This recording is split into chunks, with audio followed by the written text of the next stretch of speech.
Pasidalinsiu su jumis, kaip save išsimatuoti, kad pagal Toto Rasa dydžių lentelę galėtumėte išsirinkti savo tinkamą drabužio dydį. Iš viso bus 3 matmenys, kurie labai nesudėtingi ir jums tereikia turėti tik centimetrinę juostelę.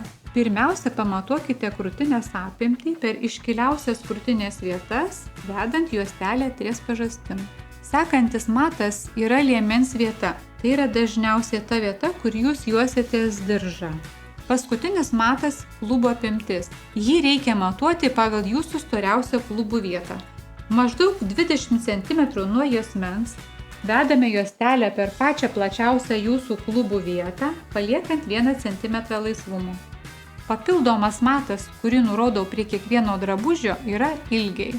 Aš drabužius gaminu pagal Toto Rasa lentelę, tačiau palieku šiek tiek laisvumo ir ilgumo, kad tiktų ir truputį aukštesniems klientėms, ir truputį žemesniems. Jeigu nesate tikra dėl ilgio, tuomet pasimatuokite ir nurodykite savo norimą drabužio ilgį pirkimo metu.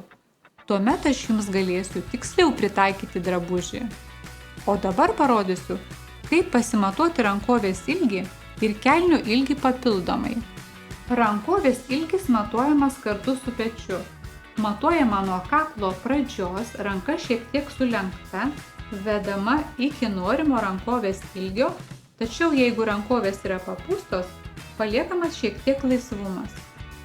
Kelnių ilgį matuojame nuo juosmens, dedame juostelę žemyn, vienetuku iki pat grindų ir visas matas matuojamas kartu su juosmeniu. Ir taip mes turime tikslų bendrą kelnių ilgį.